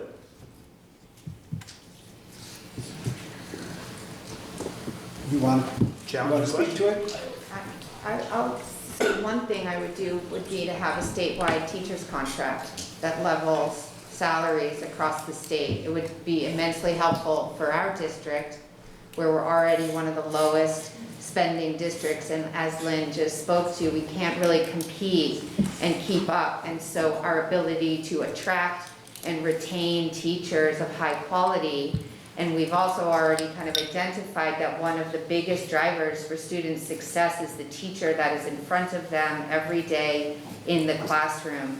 And if we aren't filling positions, we aren't kind of providing the kind of incentives for our teachers to stay vis-a-vis salary, we're really hamstringed in that arena. And so a statewide teacher's contract, I mean, also that kind of speaks to how arduous negotiations have been for us the last couple of years. There's a lot, it's kind of been an increasingly contentious process for us when we negotiate our contracts, and we want to honor and value the skill and the expertise that our teachers bring to our system, but we can't keep pace with salaries in higher spending, wealthier districts and systems around the state. So a statewide teacher contract, if we're just talking like, pie in the sky dream, like that would be a huge improvement for us. Where this are, sir. John Tate, Franklin West Superintendent. I would say the thing that we've been looking at is the foundation formula. And I think if the legislature was able to provide a stable funding formula that was a predictable tax base for the community that wasn't dependent on just the fluctuations of all of the mechanizations of the world in our low-spending school districts, and I think all of the folks in this room are amongst the lowest spending in the state. In all 3 of my school districts, if we use the foundation formula, we would come out with more funding than we currently propose. So it makes us feel like we're actually spending the way the state said that we should be spending, because we would, under the foundation formula, come with adequate funding for kids. I worry that adequate funding, at one point they were talking about, yeah, we'll give you the adequate funding, but your tax rate's going to be here, and people don't get to vote on that. So that foundation formula needs to come with a stable, predictable, affordable tax rate. And it also would mean that districts that spend more than that level need to make some choices, because we're also making, in the statewide funding system, we are paying for the overspending in some of the larger districts, and we're paying for the historic academies, and we're paying for lots of places that aren't impacting our kids. But I think if there was a predictable, stable formula that led to predictable taxes over the course of several years, that would be a big help for, I think, every school district in this room. Back there, did you want to speak?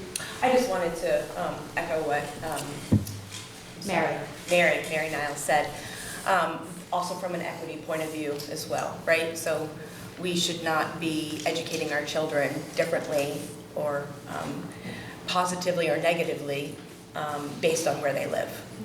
Okay. Someone else, sir. Yes, Jack McCarthy from Maple Run. I've worked 50 years in education, 25 in Delaware, 25 here. And to answer Randy Brock's question, I would suggest studying what other states have done we can't be the only state that's going through this kind of issue of how to better serve kids and serve the citizens who are paying for it. One of the things in Delaware, it is a statewide pay system. 86% of the salary is paid by the state. And then there's a thing called a local supplement, and you wouldn't believe it, but the teachers union will fight for that 14% almost as much as the teachers union in Vermont for the 100%. But having the statewide teacher contract eliminates much of the bouncing of teachers and staff from one district to another. But there's also other things that other states have been doing. So if I want to make a chocolate chip cookie, I study many cookbooks and I find out who's making the best chocolate chip cookie. I'm making that as a silly example. I don't cook, my wife does. But the thing is, we can learn a lot by studying other states, what have they gone through and what mistakes have they made and what benefit have they found. And there are many other things like that, and I could talk for a long time, so I'll keep my mouth shut. All right, thanks so much. Appreciate all the work that you do, even though we're probably on a different party. So we're building a little bit of a list for the senator. So far, we've got the foundation formula, the statewide teachers contract, the idea of bringing ideas from other states, doing an evaluation. What other things should be on a list of things that you'd do if you were czar? And we'll go right around the room. First, you, sir. Morgan Dable, I'm the CFO for Franklin Northeast. And Senator Brock, you've asked me this question when I've been in front of your committee to testify, and I don't think I've ever answered it to either of our liking. But I want to push back a little bit on the way you framed it. You said, what do we need to do to solve this problem? And we seem to be really talking about three problems here. There's a problem of equity, quality of opportunity across the state. There's the problem of cost. I'll talk about those two first. And then there's the problem of quality. So for equity, I think moving to a foundation formula would be the way to do it. That would be the easiest thing to do it. And so we would not have one district in the state, not ours, spending half as much as the highest spending district in the state. But that's the reality that we live in now. And to me, frankly, it surprises me that we haven't had a constitutional challenge based on that alone. So that would take care of equity. Cost, our budgets are based on people. That's what we spend our money on in education. We are not going to bend the cost curve with the same staffing plan that we have right now. Act 73 and the redistricting, I don't think necessarily would do much, but we do know we have 58,000 kids in the state, and we have 56 superintendents, and we have 58 business officials, and that's too many. And that's something that you guys can change. And that's not even talking about closing schools, but I was presenting at a new principal training today, and one of the principals that was going through this class had either a K-6 or a K-8 school of 40 kids. And she's got one kid in pre-K. So when she's looking at what is coming through in her classes over the next few years, it's one kid. Are we doing those kids any justice by keeping that school open? So that's the cost. Talked about the equity. The quality, I think, is harder, but certainly the mental health challenges that we face, if the K-12 system, the pre-K-12 system can get back to educating kids rather than solving their problems at home, we will do better. Okay. A couple of other folks back there. Emily Norris, NMB. I just wanted to highlight the range of spending per pupil, with a low in Vermont of around 9,100 to a max of 18,294. So I just thought it was important to bring that. Thank you. Yeah. Someone else over there want to speak before Don?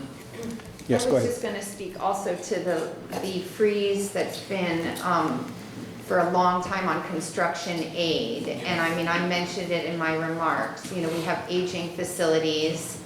That's kind of universal across the state. We have PCB issues that now we need to remediate, you know, that we are required legally to remediate with no money. So if we are going to have to absorb those remediation costs in already strained budgets, that is going to be really challenging for our taxpayers. Are we going to have to take out further bonds and further stress our taxpayers? I mean, you know, there's just this kind of like fundamental tension with how much burden can taxpayers continue to bear to fund even a low spending district like ours. And so that's that piece that absolutely the foundation formula levels this opportunity gap that we have when you have from 9,000 to 18,000 per, you know, depending on the system. That's an inherent inequity. Those kids are not actualizing the same educational opportunities for success, but how do we do that without further burdening areas that are struggling with tremendous financial hardship in aging infrastructure? Thank you. I'm going to just say that Carolyn Brannigan and Representative Ashley, I can't read your last name. Bartley.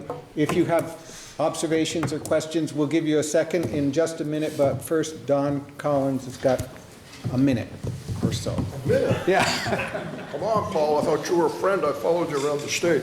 Thank you for asking that. I don't need more than a minute.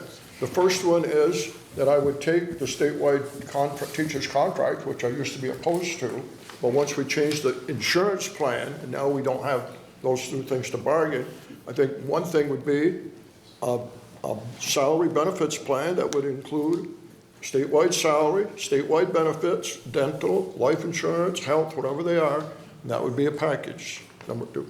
Number two, I would take and put millions, maybe more, into school construction. I don't think there's anyone in the legislature that I've talked to that completely understands the work, certainly that I've done in schools, that we're spending millions of dollars every year to do repairs when we really should bite the bullet and rebuild, and not patch it up. We're using a lot of money to patch. And I've argued that in the legislature, and I still am, and I'm getting nowhere. But if you ask the question, make your schools so that they're not spending millions on maintenance patching. The third thing I would do is I would put up money, add money, but change the formula for career and technical ed. Everybody says we need more employees, we need more workers, we need more plumbers, but then we have a system where it's punitive if a student wants to take and go to career and technical ed. I'm proud of the MVSD board. We do it. It's painful, but we do it and we encourage it. And work, study, and apprenticeships. But I do consulting work in some parts of the state where I know students have basically said, no, you can't go there. You're going to start local high school because it's killing our budget. Put the money in career and technical ed. Those are the three. If I could give you one more, legislators, politicians, stop bad-mouthing schools as too expensive, the kids aren't learning, and all that crap. That's not true. I'd like to give you people and all the people here and myself some of the same exams that our high school kids are doing and see just how smart we are. So let's not be bad-mouthing the quality of education in Vermont. It could be better, but when people bad-mouth it, and I won't give you a story because it'll take too long, but when the governor says, come to Vermont and I'll help you move and I'll help you do this, I'll help you get a job, and parents get excited coming from out of state, and then they read that we're saying, we can't afford it, vote your budgets down. It doesn't wash. Thank you, Paul. Appreciate it. Other, yes, I'm going to go to you, sir. Yes, thank you. I'm not going to pretend to be an education guru because I'm not. I don't sit on education, but I learn from what I'm hearing here today. And I appreciate you having us here. Back in February or March, I believe it was, I reached out to my 4 superintendents while in Montpelier because this was above my pay scale to get their feelings on as to what direction we should be going in. And believe me, they gave me their thoughts on this. But they keep moving the goalpost, as everybody knows. So I don't know what we're voting on at this particular point in time. I only know what it looks like at this particular point in time. But having said that, the theory of a statewide teacher's contract is good. I believe in that in theory, but when I was in law enforcement, we too were losing people to other law enforcement agencies because of the retirement program. So we tried to get a statewide retirement program, and there was a fiscal note done and so on and so forth, and it just didn't happen because there's costs that go along with it. But in a perfect world, that would be it. But I thank you for educating me. I won't speak for the rest of the legislators up here, but I'm going to address the elephant in the room, and I think I already know the answer to that because of the audience I have in front of me here, and it's an issue down there, is public money's being used for independent schools. I'd like your thoughts on that. Anybody can chime in. I would, Julie Redwall from Maple Run. I've been an administrator.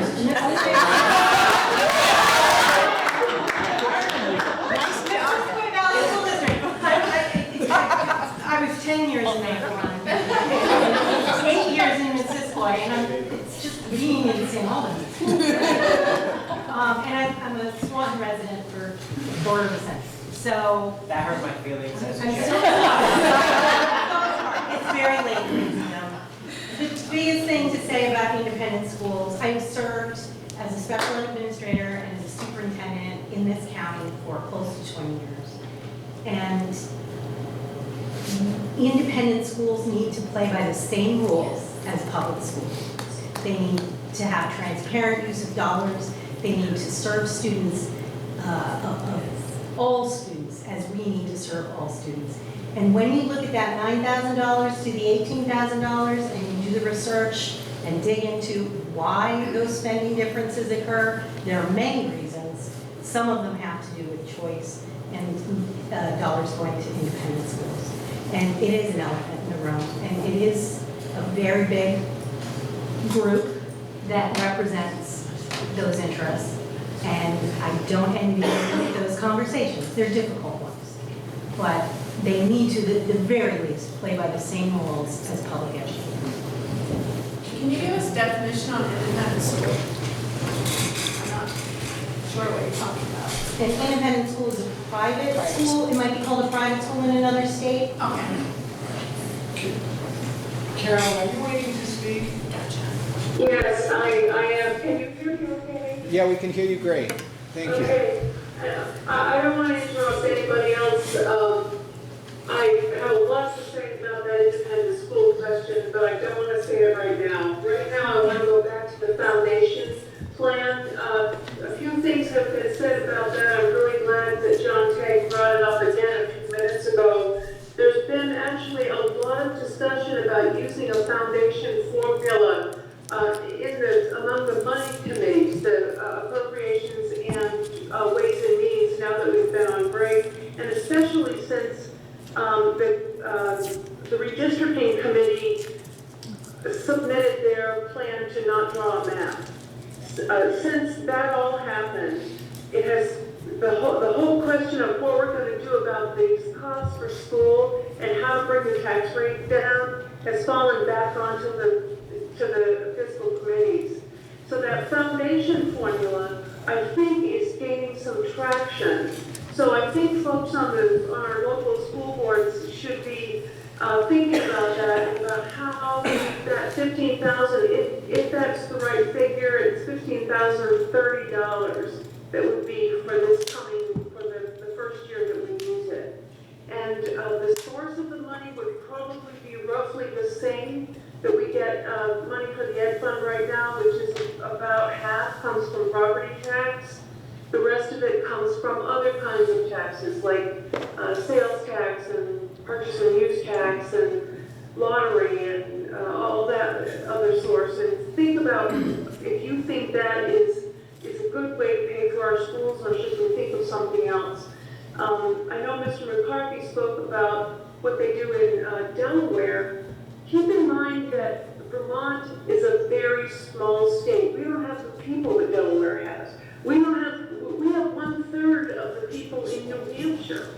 So we have to do something geared to our size. So where that money comes from is got to be a serious question. Carolyn, you... I guess I could go on and on, but think seriously about the foundation direction. Carolyn, you raised that question of where the money comes from. Have you got ideas of your own? Do you have a sense of other ideas that are on the table? Well, there's always, nearly every year, the question comes up of do we go to some income tax plan?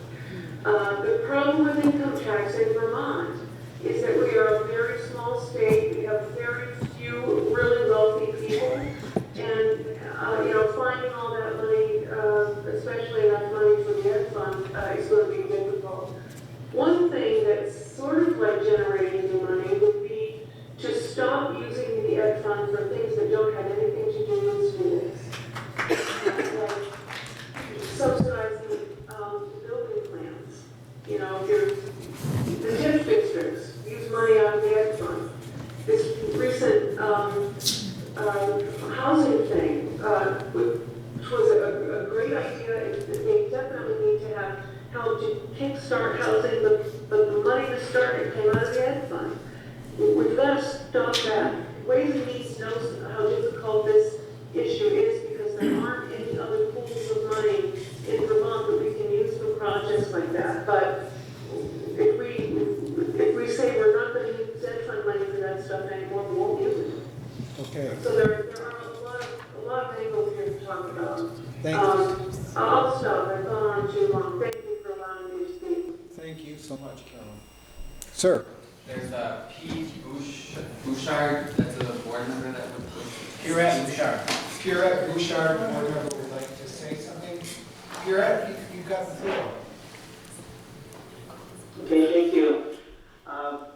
One of the things I did want to say is a big point I'd like to make is I'm really concerned about this huge consolidation that's been proposed. I think that we should step back. I know that the governor has been pushing for that, but I don't think that that is going to save money. And I think that a lot of this is about saving money. This is why we have all the systems come together. Equity, of course we want equity, but really the biggest purpose is we're looking to reduce property taxes. I think that the legislature should be, if they want to consolidate, should look at schools that have not yet merged. Those are some of the areas that you should consider doing a small piece at a time. There are already merged, and some other places that you can hear from tonight that have not merged as a school district. I think that would be helpful. But the other big thing that really I've not heard really tonight is state mandates. Every year, the legislatures get together, and there's always some new mandates that they want the schools to pay for. And those mandates over time and over the years have cost a lot of money. And I'll give you some ideas of what we're talking about. I realized that they were trying to solve the state retirement, teacher retirement problem. But what did they do? Well, the state didn't properly fund the state teachers' retirement, and lo and behold, a lot of teachers started retiring. So they gathered together and decided that they would assess a tax for every new teacher that each school would hire. Well, eventually, as people retire, you have really the majority of your staff is now new teachers. So there's a tax for each teacher. And then they also decided that they would tax any teacher that we hire through federal government funds, and they increased that every single year, the percentage of how much they tax on the money that we pay out to those federal teachers, therefore raising more taxes for the local schools to pay for a state retirement fund that the state should have been funding right along, but it gets dumped onto local schools. Okay, thank you so much. We've added grades, 2 grades, pre-K, grade 4-year-olds and 3-year-olds. Yeah. And I think that's great. Don't get me wrong, but by adding that, it provides services to 3-year-olds and 4-year-olds. But then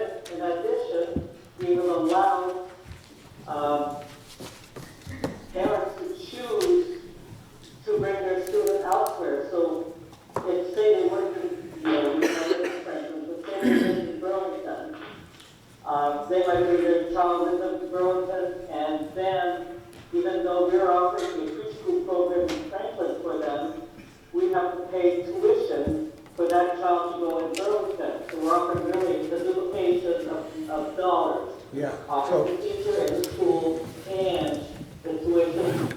Yeah. A parent who decides to go elsewhere. I want to make sure that everyone gets a chance to speak. It sounds like your main point is made and that there's several other instances where the state has put requirements on local districts that have costs that that sort of continues to grow over time. I want to call on you, sir, but I also want to, I don't want to just end this meeting with we've laid out all the problem statement and everyone's thrown problems at the legislators and at each other. I wonder if people have a vision or something positive they'd say about things moving forward and their hopes. Sir. I just wanted to say something about the education czar, and that is that I think one of the biggest problems we have is that we rely so heavily on the property tax for paying for education. I think that has to change. We have lots of small communities in Franklin County. We're not a big area at all, and tax base in most of those communities is not a lot. And you've heard lots of testimony from folks letting you know that we put together pretty tight budgets and have historically done that. But I just think it's not an equitable tax system, that we should gradually move away from paying for education through the property tax. Great. Yes, ma'am. Before we go on to the positive part, I would just love to.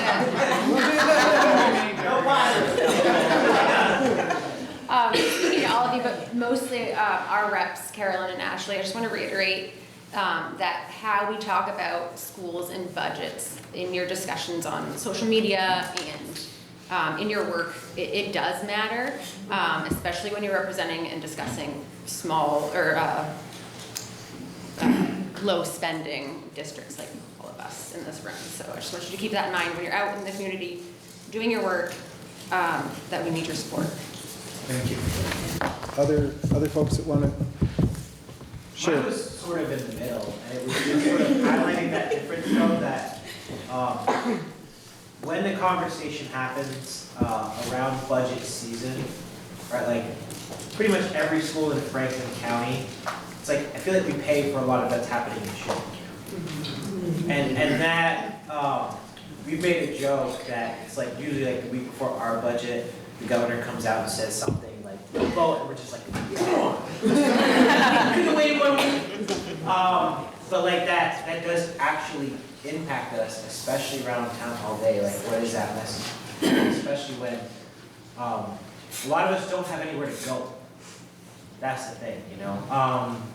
But then the other thing too is like, I think this is all connected. Like, we need to grow. Like, if we don't grow, like if we don't attract more people here, if we don't find a way to like highlight what we do, like we have Franklin County Apprentice Fair that brings like businesses together, students, and there's a lot of positive things here, and there's a lot of reasons to be here. Like, we gotta also talk about that, and then get out of our own way, like in terms of zoning and permitting and PRIMAG and all these things that prevent building. Like, you know, if you want to fix education, again, talk about housing. Like, so I'm just, there's a lot of things that I think can be done, and also just, there's a lot of reasons to be here. It's why we're all here. So I think we have to kind of fight for those a bit more. And I think anybody, like, I appreciate everything you do. You're down there, you're fighting every week, every day. We all are, like everyone in this room. But like one person, one voice, it can make a difference. You have to like keep talking about it. So thank you. Thanks so much. Sir, you've been waiting. Yeah, just before we get into positive, a little more we do here. We do talk about housing. We talk about a lot of things down there, but talking about it and doing something about it are two different things. I sat on the school reconstruction committee a few months back. Several members from the House and the Senate were in there. We took a lot of testimony. I heard a lot of things about school construction and buildings needing repair. They identified, I think it was 400 properties throughout the state of Vermont that needed repair. And their suggestion was, in order to alleviate this, was to put $300 million a year for the next 5 years. So we had $1.5 billion in to fix all of these buildings. Perfect situations. When the question came up for me, how are we going to supply the monies for this? And he said, well, quite simply, he said, taxes. I said, we've got a problem with that already right now. I said, so basically out of that committee came a whole lot of nothing, same as what came out of this redistricting committee, a whole lot of nothing here. So we're going back now to deal with a whole lot of nothing, hopefully come up with something. So I just wanted to touch on that. Yes, please. Yeah, I'm going to just address what Rennick just brought up. I had a conversation with the speaker. I had, she tries to reach out to different people in the state, the representatives, and so it was about a month ago, and she asked how we can solve this problem of the taxes and the schools, and I said, broaden your tax base, broaden your grand list, and the only way you can do that is to build buildings. Act 250 has put a stranglehold on this state. It takes years just to build normal things. God forbid you want to put in Walmart or something like that. But this is an issue, and it is an issue that it's a housing issue, it's an education cost issue, it's workforce issue, it's demographic issue. It touches on everything. And many of us have been working really hard and poking away at this. And you put bills in and it gets sat on the wall in environment with the chairman from Middlebury who doesn't want to do anything at all. Just ignores it. And I'm not sure the speaker liked the fact that I said you should expand your grand list, but that's what it really comes down to. And if we're going to go and we're going to have housing and we're going to have people who move here, and if we're going to be able to pay for our schools for what we think we should have, which, I don't think there's any disagreement between you and us as to what we want. I worked for years in education in this state, in Franklin County, and I worked really hard for 30 years to get an independent school and make it a union high school. A whole bunch of us there for a while, at BFA. This is really necessary. It's truly necessary. And, the other thing that I want to know about is, one of the things that's in this bill is the need for a common state calendar, which I remember hearing about back in the 80s when I'd go to the School Board Association. Actually, they used to talk about 200 days by 2000. So we would expand our school days to 200 a year. But the other thing we talked about is curriculum, statewide curriculum. That's in here. They want to have a statewide curriculum. And I think that's one of the things that would help our smaller schools who don't spend a lot of money. If we had to go and teach certain things, then there would be work that we could do with our teachers to bring them up to speed and to bring the kids up to speed.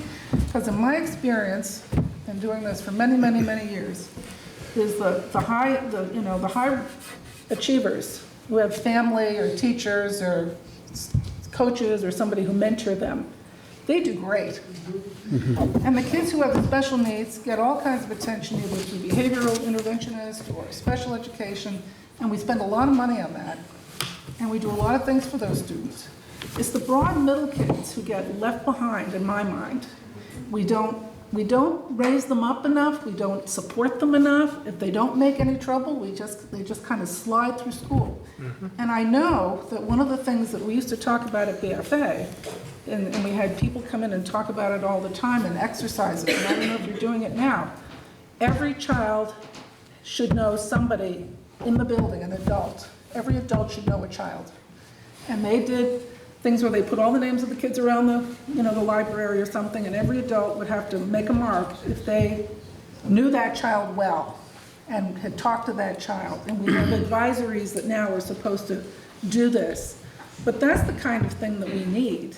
And I know you're probably trying to do it, but if you want to go and fix our grand list, we're going to have to really work hard at it. And there's going to have to be a groundswell. It's not just us. So that's my speech for the night. Okay. And we're really at the end of time in terms of this. It's time for public comment. I'm going to let a couple people who want to share a reflection do so, but then we're going to turn to public comment. Sir. Great Ballard, Georgia Board. To speak on your curriculum segment, as a father with 3 kids just getting into the education system, I have a real concern with the archaic curriculum and education system itself, especially with the future I see coming with artificial intelligence. We really need to reevaluate the curriculum. I know we need a foundational education system, but as we approach secondary and high schools, we need to teach the kids more life lessons within financial literacy and the career learning tech schools and whatnot, because that's where the future is. You see a lot of the jobs that are getting cut around the country on a macro level, they're all towards one direction, and we need to present more. Thank you very much for that. Yes. Nikuma Balcheski. To address your having a safe person, that's one of the things we do as a district. And I think we have, a 90% tower now with our students throughout the district having a safe person in their room. And that's because we do have funding for SEL and we really work with our students. I also want to address something positive. We moved to Vermont about 5 years ago, and we've called this our home. Vermont is a great place to raise a kid, to have a community. And I don't think we exemplify it enough to attract people in. My husband is a federal agent, and we have had several people try to come in, but with the lack of housing, they have not been able to actually fulfill the position they have. And so I think this is just a deeper conversation than just education. This is a broad scope that we have to focus on the education of our students, but to be able to bring in population and resources and whatnot, we do have to cover the biggest elephant in the room is housing, which Vermont is struggling in all aspects. Thank you so much. You can go last since you've been waiting. Love it. I just think, just to tie it all up, when Matt was saying before about, talk to me about local control, that goes back to the gentleman's comment in the back and then Morgan's comment. And thanks, Morgan, for being so brave to talk about administrators being an administrator as being the heavy point of our payrolls. Is that, I moved into Fairfield, I think almost 29 years ago, and there were 9 building permits a year, right? And so there's our problem. We want our cake and eat it too, and we just can't have it. So we do need to grow, we do need to push those boundaries, right? We do need to question them, and we do need to think about all of our kids, right? Bill Kimball, that's what he says all the time. We're looking at all of our students. What can we do to help all of our students all the time? So we got to look at it from a statewide point of view when you have 600,000 people. You can't keep it private and special and unique in every single community because we're all facing, yes, some different problems, but a lot of them are similar problems. So we've got to come at it from a statewide point of view. We've got to come at it from a county point of view, not our teeny little schools anymore, because it's not sustainable. Well, thank you for sharing that note as a teepee over the evening. Now let's turn to public comment. And there's some folks here who aren't on school boards and who have been listening patiently to the conversation. You're each going to have a couple of minutes to speak if you like. Are there people who'd like to share a reflection or observation? Yes, please. Hello, I'm Mike Campbell. I'm a 27-year. It's not going to broadcast. It's just I'm a 27-year teacher at BFA, and I'd like to. I had not prepared any formal remarks. I'd written some stuff on the back of the paper, and you've mentioned every single one of the things that are here. I do want to mention that I can only speak to the Maple Run district because that's the district I've been in for 27 years. And I'm sure all the other districts have their successes that they could speak to, but I speak on behalf of my district. And I'm a Georgia resident. I've had four of my children come through this system. And I've worked for 27 years, day after day after day, in this system, and I've watched education entirely change, and the students in front of me entirely change. What we're supposed to do, entirely change. And that is what it is. At one point I struggled with that, and at another point I came to an understanding I had to teach the students that are in front of me.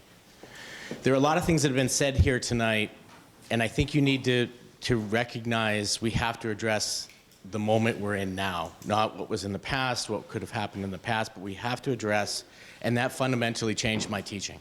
When I looked at the students that were in front of me and did what I could do for them, it fundamentally changed how I taught. I would take our district and I'd stand it up against any of the districts in the state. Top-down leadership, and how did they do it? When the governor asked for 3%, they came in at 2%. They paid their teachers adequately, they served the students adequately, they did the job that needed to be done, but I challenge any of you to find a place where there's fat in our system. We have been well run for 27 years, and to use an old adage, if it ain't broke, don't fix it. And in our particular district, I can't say, and how did we do that? What worked? Well, what worked is that we talked to each other. We worked with each other. This isn't a union against administration. It is not healthcare against, it's not benefits against that. We worked tirelessly over my career to come to a relationship-based thing. And I want to say a couple last things. One, the voters in this state didn't ask for a reform of the home system. The system does need reforms, obviously. They didn't ask for that. They asked for a better way to fund the system. That's what they asked for. Answer the question they voted for. Answer that vote at your own peril, okay? Because that's what they're going to address this as. And the second thing is, and I use this in a civics lesson that I use in my classroom as a social studies teacher, and I take it from a Kevin Costner movie, Swing Vote. If we are the world's richest nation, how come so many of us can barely afford to live here? And I thank you for all the work that you do and all the stuff that you're doing. And the answer to our problems is right here in this room, and stop going left and right, Democrat, Republican, stop, lower the rhetoric, find compromises, because we need to stop the grading of the state by keeping students excellent education, they go to other states. Keep them here, find them jobs, find them affordable housing. Find them, we are the most expensive place on the planet to have health care. Yeah.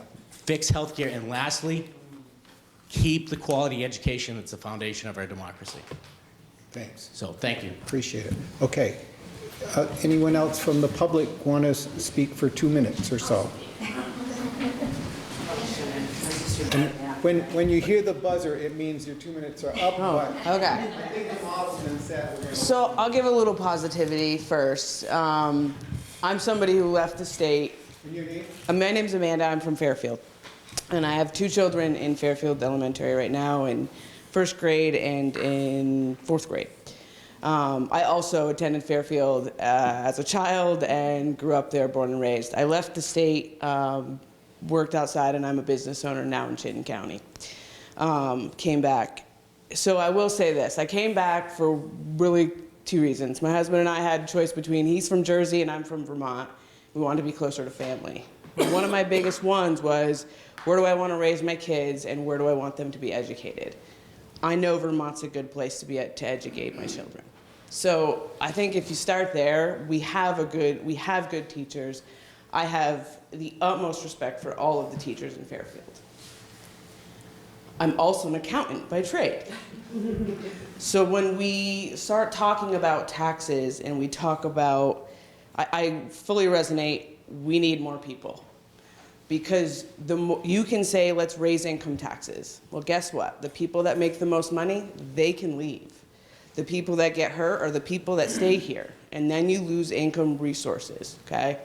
So it can't be the answer. Vermont is one of the highest tax states in the US. We're one of the lowest populations. This isn't sustainable. It comes from many different places. And education, we're here talking about education.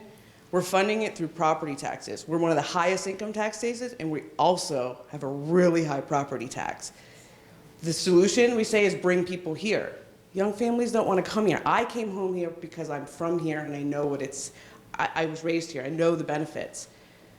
We've got to, I don't know the answer, but it's a system-wide answer. Health insurance. I talk about it every year. It's the number one thing on our budget. And we in this state, it's not sustainable. It's crashing, right? 8%, I think it was 12% increase, roughly 8%, and maybe I'm wrong on those numbers, was health insurance. Well, that health insurance isn't just the education problem. We have subsidies ending pretty soon. Families are going to get hit. Health insurance is an issue for the entire nation. So we're not the only ones facing it. I know it feels like really gloom and doom, but Vermont has we have great teachers. We are teaching our kids well, and I want to thank you all for being here. That's all I got. Thank you so much. Anyone else from the public? We have a visitor online, Carl. Okay, Carl, you have the floor for 2 minutes. You talking about me? Yes. Hey, thank you. First of all, I want to thank the panel of all the legislators. I've worked with them over the years, and many of you people in the room in the educational community. Now, first of all, I had more of a question or a follow-up to Don Collins' thing about the foundation. And then it was also addressed by John and by Carolyn. And so I'd like to know what is the alternative? The foundation formula was what we were going for a long period of time. And how did that change and why? And it's just like a quick follow-up. Yeah, well, Carl, I think it's a little late in the evening to get into that. Are you in favor of the foundation formula yourself, based on your experience? Yes. I think unless people feel like they don't know the foundation formula, would it be useful to have a minute from Don on what it is? Yes, I'd like to know. Okay. I think the public would. Okay, Don, do you want to share a minute on, or is there a superintendent who would like to take a minute? Who volunteers to do this? I guess I could do it, but I'd like to have a business, we have business managers in the room, they've been kind of overlooked. I think Morgan should. Morgan, Dave, I'd like to have a business manager. Okay, we've got somebody. So, right now, Vermont has a very unique system. It's not duplicated anywhere else in the country. Local voters vote a budget, and the state pegs a tax rate based on what the voters have passed. Voters can vote for whatever they want. The state will figure out the tax rate because of that. The foundation formula is in the opposite direction. The state says you're going to get this many dollars per student. In Vermont, it would be a per weighted student, so some kids get more money than others. But the state is coming in and saying, this is the amount of money you get to spend. Act 73 moves to that. There is a little bit of a provision where if you want to spend more than that, you can go to your voters and ask for permission, and your taxes will be higher accordingly. Great. Thank you. So I hope that at least defines it, Carl. A lot more work to be done to think about whether that's a realistic step. Yes? Just a follow-up, not on the question, but just to advise the delegation that's here, the problem, and on this, I'm a select board member, not a school board member, but I'm speaking on behalf of our school board at the moment, that they're up against a rock and an absolute hard place, okay? We've had school choice for 20, 30 years, or however long it is, okay, all right? And yet, all of a sudden, the numbers we see, that the tax rate per thousand, whatever you call it, okay, is going to go up by 18% because of the formula that determines the number of students we have or whatever, okay? Which I quite frankly do not understand. It sounds pretty ridiculous to me. But we lose 9 students, but we end up 18% increase is not going to be acceptable. And so I feel for you guys and women on the school board in Georgia, and I just want the delegation to understand that they're between this rock that says the way to save money is to consolidate, but under consolidation we would not have school choice, and an 18% increase on your taxes. Thank you very much, and I appreciate everybody that participated tonight, and especially our delegation for coming and listening diligently to all our concerns. Thank you so much for that comment. So that's it for tonight. We've gone through the agenda. We've heard each other. Are there easy solutions? No. Is there a lot of work to be done into the future? Yes. I just say, you know, I'm an outsider. I can say on behalf of Vermont, you guys are doing heroic work. The other thing I want to say is I've been in a couple of schools lately, and we talk about the problems with our schools. We talk about the challenges with teachers and so forth. The other thing we put down is teachers in public, but you go into a school and you see a lot of love. You see a lot of care. You see teachers who know those kids' names and who have heart and soul are doing the best they can for each kid in their class in extremely challenging things. So the cup isn't just half empty. It's full of good stuff and hard work, and you all represent that. So thanks for your patriotism for the future of Vermont and for being on the line for the people. Thank you. Thank you.